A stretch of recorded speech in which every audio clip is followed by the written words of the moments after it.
the water canal systems, there are three main types of water canal systems classified on the basis of their simplicity. This one is the simplest, this one is intermediate, this is the most complex. Simplest. The second one is intermediate. This one is the most complex one. This is the most simplest one, comprising of the ostia, spongocele and the osculum. The path is fairly simple in this case: ostia, spongocele and then osculum. In case of the intermediate canal system, you see that the ostia will not form a straight path from outside onto inside. The spongocele is entirely covered by flagellated choanocytes in the first case. Okay, in this case, you can just imagine it as the spongocele. You can just poke your fingers inside into the body wall, how it will be. This type of canal system will form radial canals into the wall of the sponge. Okay, and it is the radial canals that will be lined by the choanocytes to increase the surface area for absorption. And in the third case, these canals are branched so much inside the body wall that the spongocele cavity is very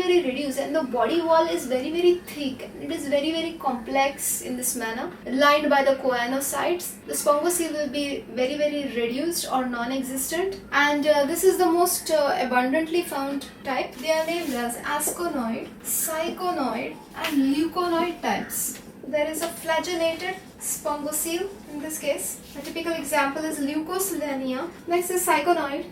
In this case, the body wall is folded to form radial canals. These radial canals will be then lined by choanocytes. Obviously, this feature will increase the surface area for all the metabolic processes that the choanocytes conduct. Finally, leuconoid. This one is the most complex. These have numerous flagellated chambers. There is a greater pumping efficiency, and like I told you, the spongocele is highly reduced, or it can be absent only altogether. And this is the most common. Most of the higher sponges have these, and this is the most common one. An example: Spongilla, Euspongia, which are the large sponges. An example of syconoid: Sycon, Skyphar. These questions have been asked in AIIMS exams. So these are the three different types of water canal systems found in sponges: asconoid type, syconoid type and leuconoid type. Next we are looking at classification of sponges. This is AIIMS material. Sponges are classified into three different classes on the basis of the types of spicules that they have, on the type of endoskeleton that they have. Three classes. The first one is class Calcarea. Second one is Hexactinellida. Third one is Demospongiae. This is the second class. This is the third class. Class Calcarea, as the name suggests, have calcareous spicules. These have siliceous spicules, and these have siliceous plus spongin fibers. Clear? They have calcareous spicules. Calcareous means calcium carbonate. Example: Leucosolenia, Sycon. Hexactinellida. These have siliceous spicules. Siliceous, SiO2. Silica spicules, and these spicules have 6 rays on them. That's how the name Hexactinellida has arrived.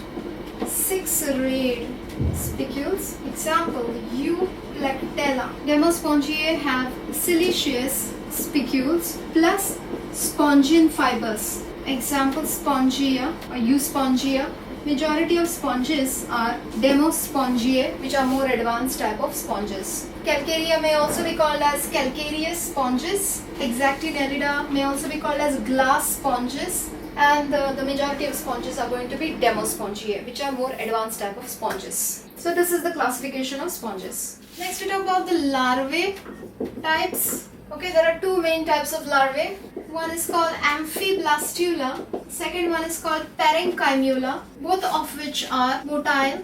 Both are motile means they can move around, they can swim properly. Okay, the sponge cannot swim, but the larvae can swim. Amphiblastula is mostly produced by class Calcarea, and Parenchyma is produced by mainly class Demospongiae. In Amphiblastula, which belongs to class Calcarea, there are two ends of this larva. At one end, which is the anterior end, there are flagellated cells, and at the posterior end there are non-flagellated cells. And since it has two different hemispheres, okay, both types of hemispheres in this larva, This larva is called amphiblastula because they're amphi. Both types of cells are present, that's why. Amphi means both. And this one has flagellated cells all around. Flagellated cells all over. So these are the two different types of larvae. They will be liberated from the sponge and they will be motile, and wherever they will find a suitable substratum, there they will settle and they will form a new sponge which will be sessile. So that's it from Phylum Porifera, the sponges.